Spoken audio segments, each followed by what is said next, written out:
Hi, நான் doctor Jayachandran, physiotherapist, Sun physiotherapy clinic, Madurai.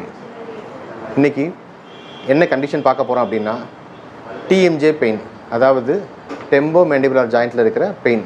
இப்போது நார்மலாக நமக்கு நிறைய இடங்களில் ஜாயிண்ட் வரும். அது மாதிரி முகத்தில் வர்ற ஒரு ஜாயிண்ட்டு தான் TMJ joint, tempo mandibular joint. அதாவது இந்த இடத்துல வர்ற ஒரு ஜாயிண்ட். இந்த இடத்துல கையை வச்சு, காது கிட்ட இந்த இடத்துல கையை வச்சு இப்படி அசிச்சு பார்த்தோம் அப்படின்னா இந்த இடத்துல ஒரு ஜாயிண்ட் இருக்கும். கொஞ்சம் நம்ம நினச்சோன்னா இந்த இடத்துல ஒரு சவுண்டு கூட கேட்குற மாதிரி இது பண்ணலாம். இந்த ஜாயிண்ட்டு பொதுவாக இந்த இடத்துல வர்ற, இந்த ஜாயிண்ட்டில் வர்ற பெயின் இப்போ நிறைய பேருக்கு காமனாக வந்துட்டுருக்கு.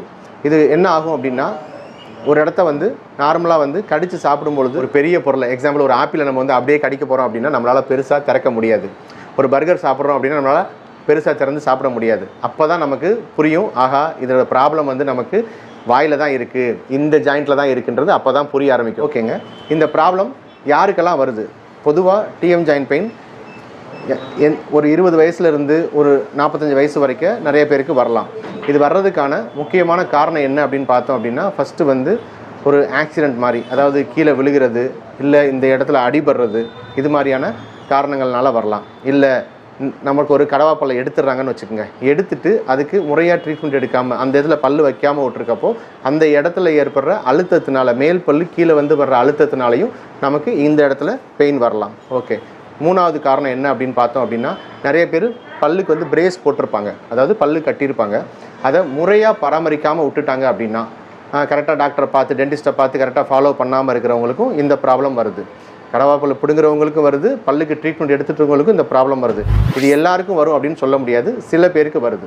ஓகே, இந்த பெயின் ஸ்டார்டிங்கில் எப்படி வரும் அப்படின்னா, லேசாக இந்த இடத்துல ஒரு பெயின் மட்டும் வரும். அப்போயே இதை பார்த்துருந்தோன்னா நமக்கு ப்ராப்ளமே கிடையாது. இந்த இடத்துல ப்ராப்ளம் வரும்போது அவங்க என்ன பண்ணுவாங்கன்னா, சிம்பிளாக போய் ஒரு இஎன்டியை பார்ப்போம். அவங்க என்ன சொல்லுவாங்க, இது ஒன்றும் ப்ராப்ளம் இல்லைன்னு சொல்லிட்டு ஒரு பெயின் கில்லர் கொடுத்தாங்கன்னா அப்போதைக்கு சாப்பிடுவோம், அது சரியாயிடும். அதுக்கடுத்து என்னாகும், திரும்பி பெயின் வர ஆரம்பிக்கும். அப்புறம் பார்த்தீங்கன்னா இது இந்த இடம் ஃபுல்லாகவே பரவ ஆரம்பிக்கும். இந்த இடத்துலேருந்து இந்த இடம் ஃபுல்லாகவே பரவ ஆரம்பிக்கும். இப்படி ஃபுல்லாக பரவும். அப்புறம் அப்படியே இந்த இடத்துல எல்லாமும் வலி வர ஆரம்பிக்கும். அந்த மாதிரி வலி வர ஆரம்பிக்கும் பொழுது நமக்கு ஒரு நியூராலஜிஸ்ட்டை போய் பார்ப்பாங்க. தலைவலி வருதோ அப்படின்னு சொல்லிட்டு, ஒரு மைக்ரைன் மாதிரி இருக்குது, தலைவலி அதிகமாகுது, கழுத்து வலி அதிகமாகுது. ஏன்னா இது ஃபுல்லாகவே கழுத்து இங்கேருந்து இங்கே இப்படி வலி வர ஆரம்பிச்சிடும், இங்கேருந்து இப்படியும் வலி வர ஆரம்பிச்சிடும். ஸோ ஒரு நியூராலஜிஸ்ட்டை பார்ப்பாங்க. அப்போ ஸ்கேன் பண்ணி பார்த்தாலும் இந்த ப்ராப்ளம் ஒன்றுமே தெரியாது. இது ஒரு வித்தியாசமான ஒரு புதிராகவே இருக்கும். என்ன ஸ்கேன் பண்ணி பார்த்துட்டோம், நியூராலஜிஸ்ட் பார்த்துட்டோம், இஎன்டி பார்த்துட்டோம், ஒன்றுமே இல்லைன்ட்டு கடைசி தான் புரியும் நமக்கு இந்த இடத்துல ஏற்பட்ட இந்த ஜாயிண்ட்னால தான் இந்த ப்ராப்ளம் வருது அப்படின்ட்டு. இந்த மாதிரி டயத்தில் தான் மேக்ஸிமம் நம்மக்கிட்ட பேஷண்ட்டே வர்றாங்க, ஒரு ஃபிசியோதெரபிஸ்ட்டே வர்றாங்க. இதுக்கு முன்னாடி அவங்க முதல்லையே வந்திருந்தாங்கன்னா சிம்பிளாக இதுக்கு பெயின் மேனேஜ்மெண்ட்டு நம்ம ட்ரீட்மெண்ட்லேயே சரி பண்ணிடுவோம். நார்மலாக பெயின் மேனேஜ்மெண்ட்டு வித்தவுட் மெடிசன், இந்த மருந்து மாத்திரையும் இல்லாமல் அழகாக எக்ஸசைசஸ் மூலமாகவும் ஃபிசியோதெரபி ட்ரீட்மெண்ட் மூலமாகவும் நாங்கள் அதை சரி பண்ணிடுறோம். இதுக்காக லேசர் ப்ளஸ் நிறையா எக்யூப்மெண்ட்ஸ் எங்ககிட்ட இருக்குது, அதன் மூலமாக சரி பண்ணுறோம்.